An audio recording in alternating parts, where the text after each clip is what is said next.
Saya akan contohkan sebentar ya.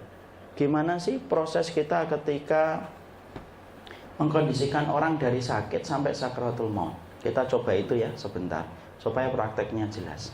Tolong agak minggir yang di tengah. Kiblat mana ini Om? Sana. Kita akan bagi ya.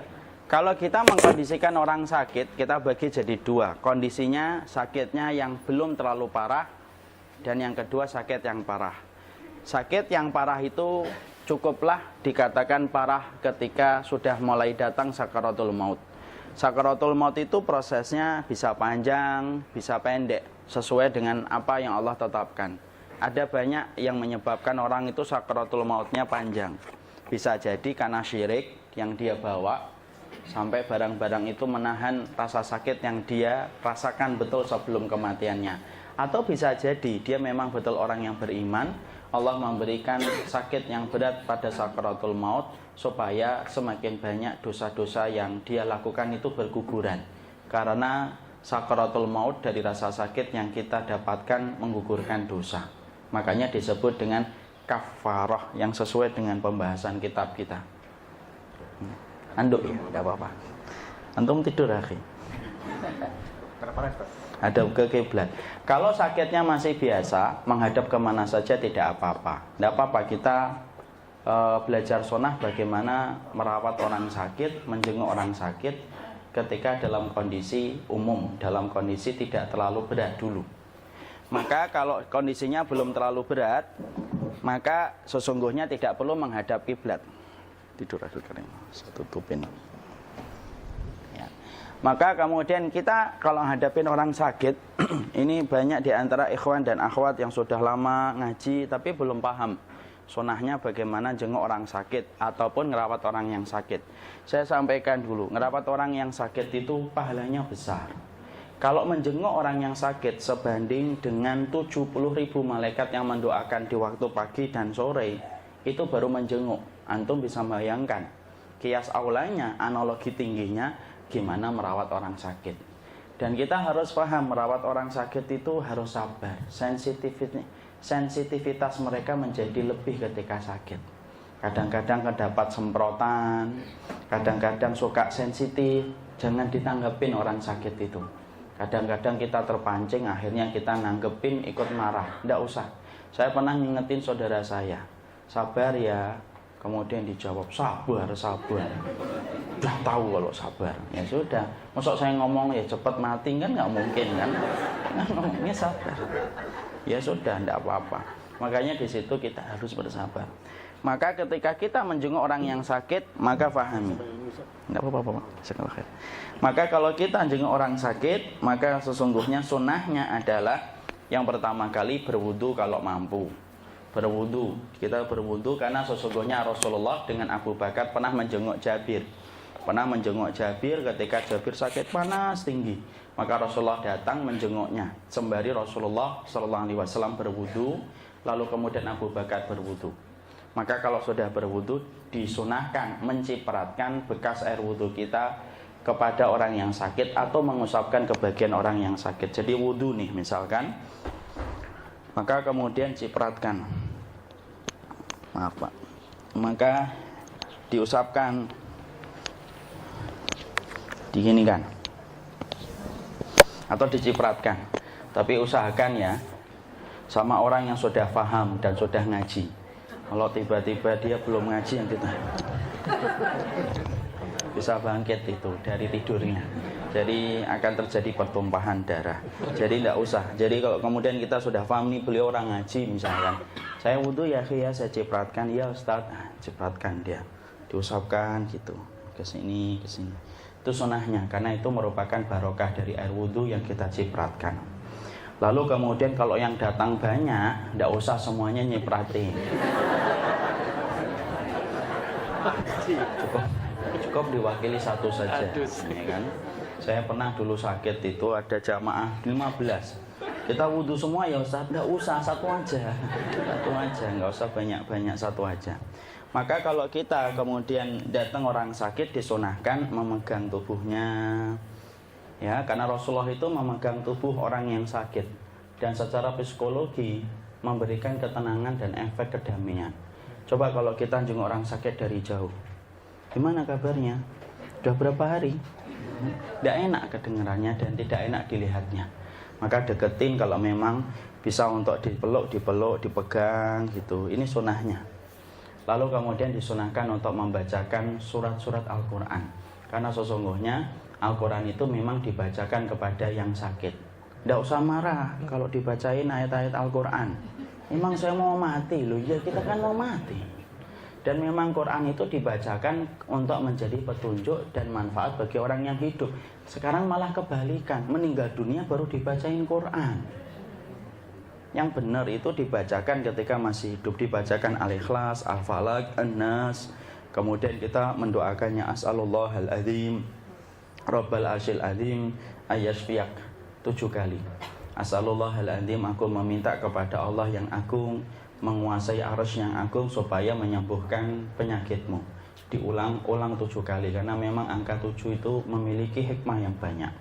Kemudian disunahkan bagi kita kalau dia tidak mampu, maka kemudian kita membacakan 3 surat. Kalau dia tangannya lemas, maka kita membacakan 3 surat itu. Jazakallahu khair, Pak.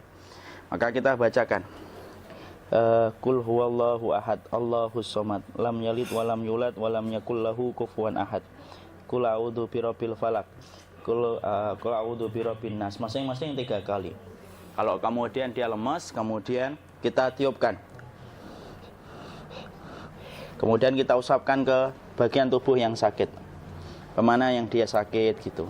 Sembari kemudian kita di sampingnya, kemudian kita membacakan Quran karena memberikan ketenangan. Kenapa? Sakit itu salah satu waktu yang banyak setan itu datang, Pak. Makanya banyak orang yang hilang sabarnya ketika sakit, karakternya jadi berubah total kalau sakit. Banyak kan orang yang dulunya sabar tiba-tiba sakit jadi tidak sabar, karena memang banyak setan itu datang dalam 2 waktu. Salah satunya ketika dia sakit dan ketika sakaratul maut.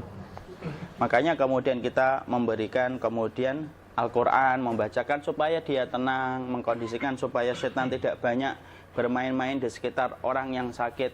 Karena memang dengan dibacakan Quran maka setan itu akan pergi ketika tidak nyaman pada tempat-tempat yang dikumandangkan di dalamnya zikir. Kemudian kita ngomong yang baik, Pak. Sakitnya apa gitu, insya Allah sembuh. Makanya kan doanya selain As'alullahal azim, kita mengatakan la ba'sa tahurun insyaallah.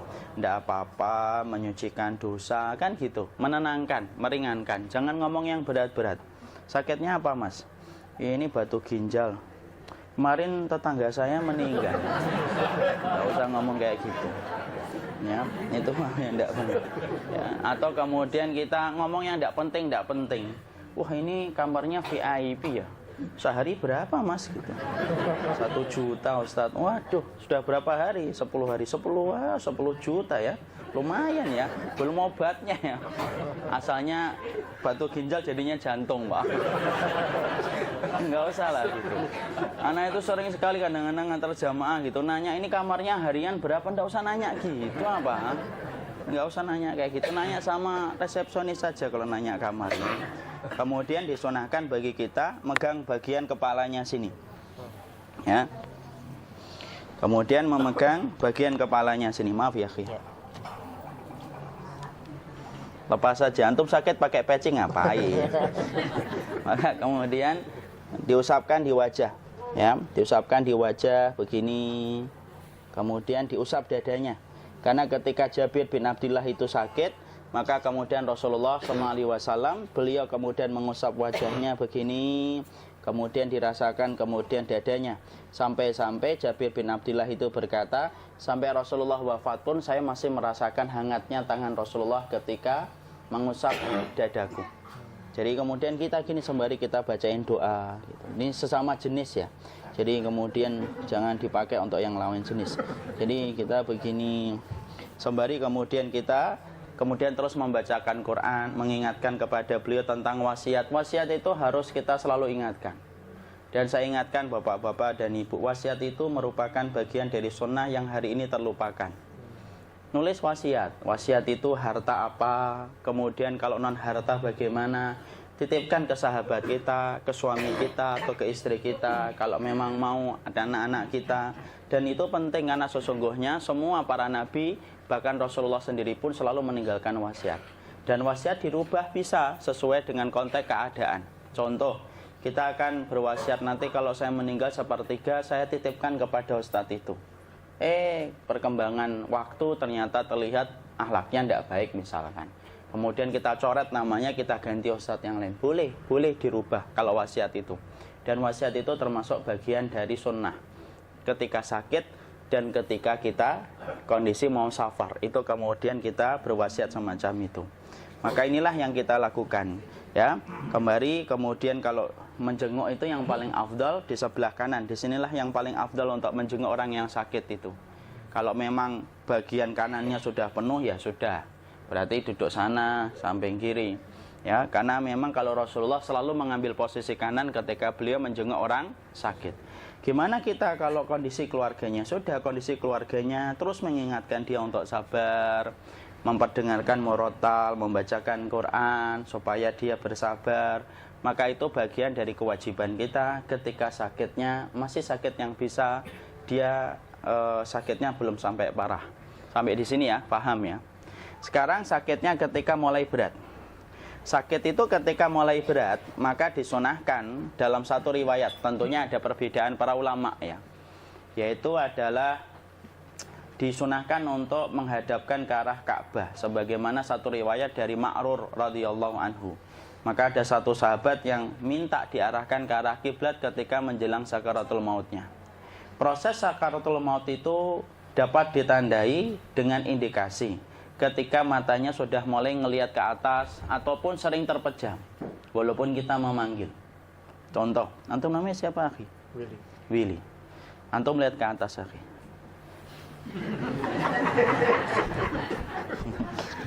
Saya panggil Pak Willy gitu, dia diam aja. Atau kemudian ketika kita panggil malah memejamkan mata. Coba, nah. Terus kemudian di sininya nangis biasanya. Terus kakinya di situ sudah mulai agak kaku. Itu proses sakaratul mautnya sudah mulai datang. Sakaratul maut itu juga kemudian ditandai ketika sekumpulan malaikat duduk sejauh mata dia memandang. Fajalasu inda muddil basar. Jadi kemudian kata Rasulullah dalam riwayat Barok bin Azib, malaikat itu datang kemudian berkumpul sejauh mata orang ini memandang ketika mau meninggal dunia. Malaikat itu kalau dia orang yang beriman, maka malaikatnya berpakaian putih, membawa kain kafan dan membawa minyak wangi dari surga. Fajalasu inda mutil basar. Sejauh mata dia memandang di sonono. Makanya kadang-kadang kan kita kalau tidak paham ngomong, melihat apa sih bu? Gitu. Bu melihat apa? Gitu. Tidak usah digituin. Dia melihat sesuatu yang berat yang belum pernah dia jumpai seumur hidupnya. Maka kemudian tanda sakratul mautnya sudah mulai kelihatan. Kemudian dadanya sudah mulai sesak ketika ini. Terus kakinya sudah mulai kaku dia. Sudah mulai begini. Nah itu sudah mulai sakratul maut mulai datang. Sakratul maut itu ada intinya. Intinya disebut dengan naza. Tahu naza ya? Naza itu proses dicabutnya ruh, itu namanya naza. Nah itu naza. Nah itu naza. Keras dia, cabutnya itu keras. Makanya kemudian itu naza. Dan naza itu jangan kita kira ini. Saya ambilkan gambaran yang paling gampang. Pernah nggak kita dengar kisah orang di penjara dicabut kukunya? Dengar itu ngilu atau tidak ngilu? Ngilu. Itu kuku, Pak. Bisa bayangkan ruh dari sini. Di sini ada ruh ya, makanya dicabut ini kan sakit sampai ujung jempol. Dicabut dari sini, makanya kemudian kalau sampai hanya meneteskan air mata di situ kita paham. Dicabutnya kuku aja kita ngilu, bayangkan. Satu kuku itu. Ini ruh ini. Ini ruh. Sampai Rasulullah SAW aja lemah. Rasulullah itu ketika di atas pangkuan Aisyah. Di atas pangkuan Aisyah, beliau sempat melihat Abdurrahman itu, adiknya Ibunda Aisyah itu bersiwak. Saking lemahnya Rasulullah itu, Rasulullah itu cuma ngeliatin Abdurrahman itu yang pakai siwak itu. Kemudian Aisyah itu, Ibunda Aisyah nanya, Rasulullah engkau pingin siwak ya Rasul? Rasulullah sampai tidak jawab. Hanya memberikan tanda bahwasanya sebenarnya beliau pengen siwak. Kemudian Aisyah ngambilkan siwak dengan bantuan Abdurrahman. kemudian diginikan, kemudian dipegangkan itu ke tangan Rasulullah, disiwakin mulutnya Rasulullah. Itu Rasul, Pak. Orang yang paling tahan dengan rasa sakit itu siapa kalau bukan Nabi? Orang yang tidak pernah ngeluh sepanjang hidupnya itu siapa lagi kalau bukan Rasul, Pak? Puncak keimanan adalah tidak mengeluh. Salah satunya adalah tidak mengeluh. Dan Rasulullah adalah orang yang berada pada puncak iman. Itu pun semacam itu beratnya. Ya. Maka ketika sakaratul maut semakin berat, maka kemudian yang nangis-nangis, tolonglah berhenti dulu nangisnya. Tidak kuat Ustaz, tidak tega. Iya, kita juga paham, sedih. Tapi nangisnya pergi dulu. Karena apa? Saya khawatir ini akan menyempitkan hatinya, menyesakkan dadanya. Orang dengar nangis itu biasanya tidak suka, Pak. Bapak kalau dengar bayi nangis sama bayi ketawa lebih senang mana? Bayi ketawa. Karena secara fitrah itu berat kalau dengar orang nangis. Makanya yang nangis-nangis, aduh Pak Willy gitu. Nanti ajalah pergi dulu. Dan ngomong jangan ngomong yang baik, jangan ngomong kecuali yang baik. Ya Allah, nanti ini susah ini matinya, itu susah matinya. Karena Rasulullah SAW itu mengatakan, fala taqulu ilal khair, fa innal malaikata yu'minuna ala ma taqulun. Kalau ngomong itu mbok ngomong yang baik gitu loh. Malaikat itu ngaminkan apapun yang kalian ucapkan, dan itu dalam konteks ketika Rasulullah mengingatkan ketika sedang berada dengan orang yang akan meninggal dunia.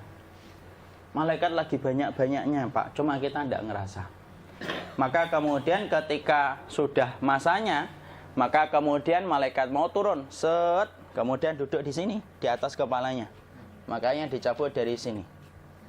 Mungkin ada yang berkata, emang semuanya ngerasain sakaratul maut, Ustaz? Iya. Gimana orang yang tidur? Gimana orang yang tertabrak langsung meninggal dunia? Kita saja yang ngerasa tidak sakaratul maut, tapi sebenarnya sakaratul maut. Gambarannya gampang. Pernah ketindih atau tidak pernah ketindih? Pernah ketindih. Kalau kita ketindih, Mas Willy ngerasain berat atau enggak? Berat. Tapi kemudian orang di sekitar kita ngerasanya kita tidur biasa atau tidak tidur biasa? Tidur biasa. Padahal kita gitu. Itu langsung orang di samping kita baru nanya, kamu kenapa? Kita ketindih hebat itu orang di sekitar kita itu tidak ngerasa apa-apa, ngerasanya tidur biasa, padahal kita ketindih itu baru ketindih. Jadi jangan kemudian kita mengatakan bahwasanya orang ketabrak truk gitu, tidak ada sakaratul mautnya, Ustaz. Kok tidak ada sakaratul maut itu loh? Adalah sakaratul maut, cuma matamu, perasaanmu tidak mampu menjangkau peristiwa sakaratul maut orang lain, karena itu perkara gaib sampai nanti kita yang merasakan sendiri. Ya, maka malaikat maut turun ke sini. Makanya ketika sakaratul maut sudah datang, maka yang baca Quran hentikan. Kenapa? Oh, memang gitu. Ya. Jangan semakin kenceng. Ayo Pak, insya Allah Pak, gitu. Al-Baqarah Pak, Al-Baqarah Pak. Al-Kahfi, Al-Kahfi. Enggak lah. Yang baca Quran berhenti dulu. Kemudian digantikan dengan kita mentalkin. Antum agak ke sana dikit. Masya Allah ya. Orang yang meninggalnya kooperatif ini.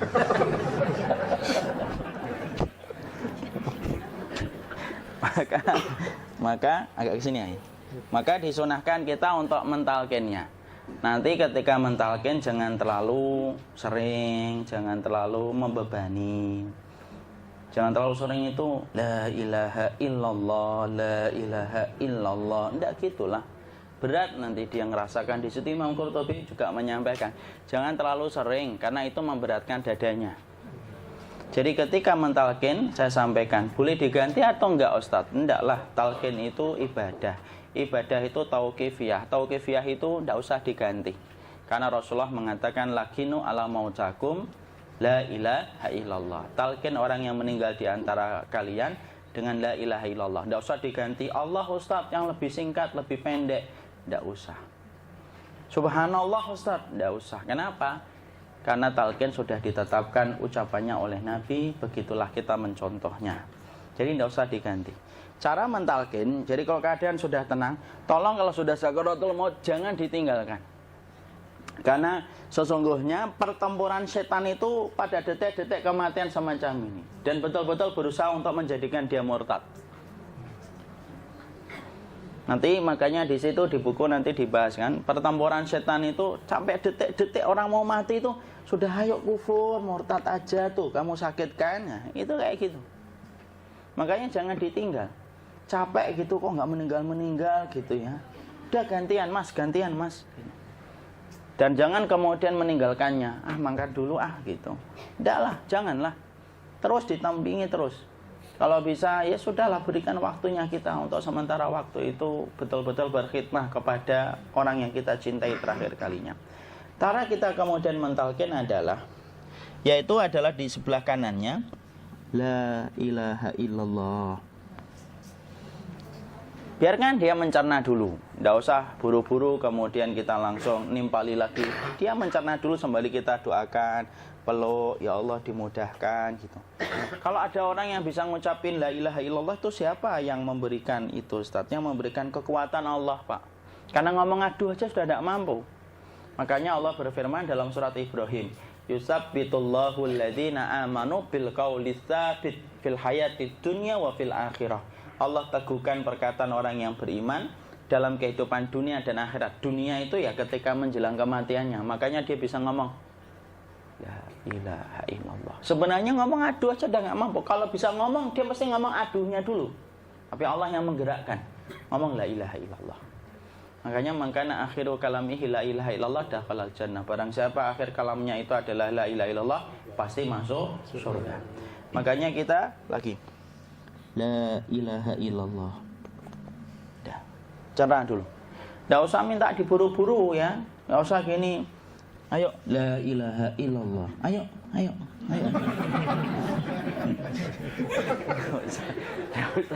Enggak usah gitu. Ya, biarkan dia pelan-pelan gitu. Ayo tapak, ya Allah capek saya, Pak. Enggak usah gitu. Ya ucapkan la ilaha illallah. Kemudian dia mencerna. Lalu kalau dia sudah mengatakan, untuk mengatakan la ilaha illallah. Ya, kalau sudah mengatakan la ilaha illallah, berarti sudah. Enggak usah ditalkin lagi, enggak usah. Belum meninggal juga, Ustaz? Enggak apa-apa, biarin aja. Dia di situ aja. Kecuali dia ngomong lagi dan enggak usah diajak ngomong, alhamdulillah ya Pak, ya Allah gitu. Terus dia jawab, alhamdulillah.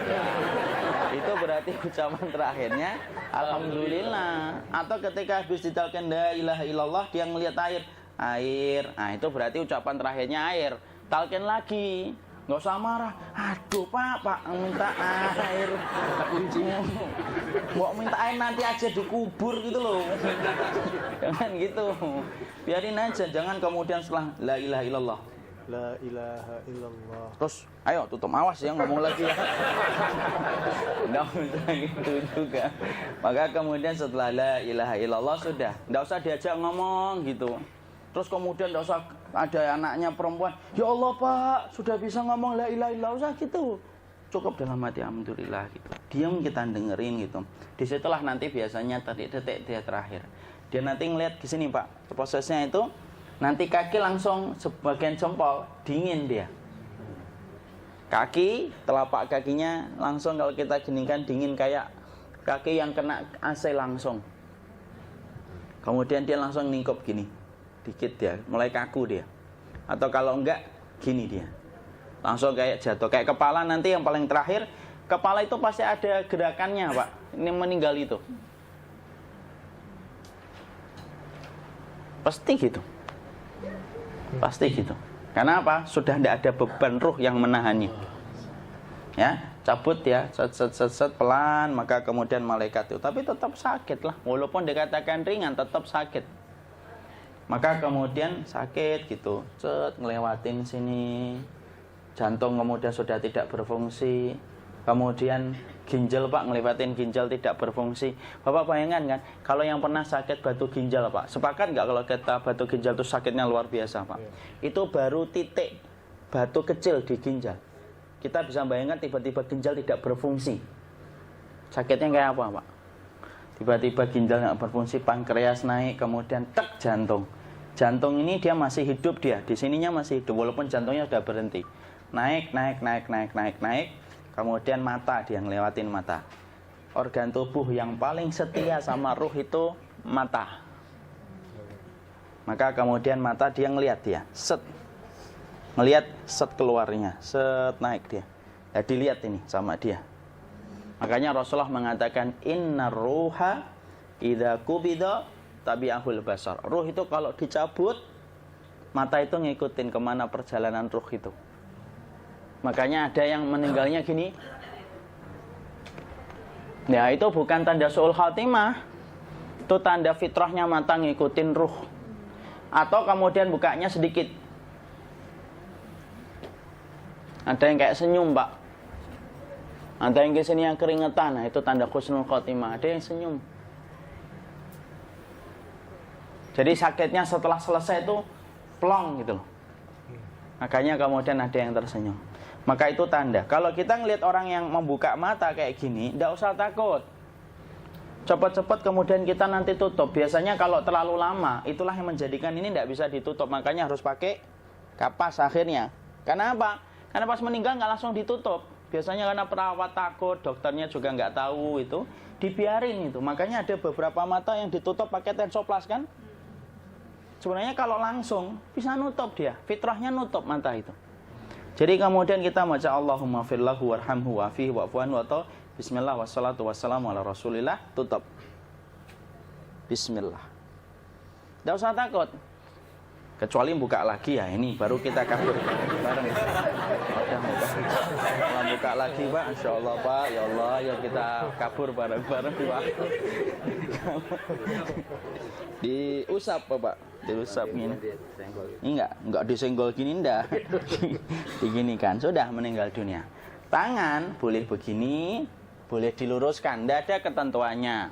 Boleh gini, boleh kemudian lurus. Nggak usah disalahin kalau ada yang lurus. Lu itu tangannya gimana sih? Posisikan kayak sholat. Nggak ada perintah kayak gitu.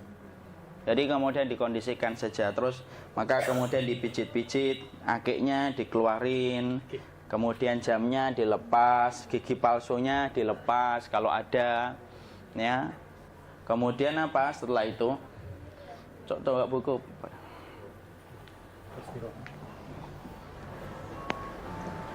Kemudian kalau bisa awal-awal, kemudian taruh buku atau sesuatu yang agak berat di perutnya ketika baru meninggal dunia.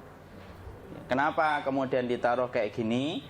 Bukan apa-apa, supaya membantu sisa-sisa pencernaan dia untuk keluar.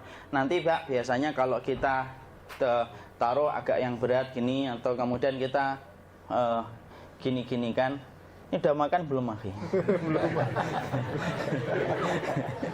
Udah makan belum makan kok udah gede ya? Maka pencet-pencet kayak gini biasanya nanti ketika dimandikan, nah pas dimandikan diginikan saja. Aduh. Nah ini dia sudah keluar di belakang, dia gini. Terus nanti keluar dia. Nah ini keluar langsung di belakangnya. Dan memperlakukan orang kalau sudah meninggal dunia itu yang lembut gitu. Kenapa? Inna kasra admil mayyiti kakasri admil hayyi. Mematahkan tulangnya ketika orang sudah meninggal dunia itu lebih dia rasakan sakit ketika mati daripada ketika masih hidup. Tuh Islam itu sampai sama orang mukmin itu kalau sudah meninggal aja sampai selembut itu.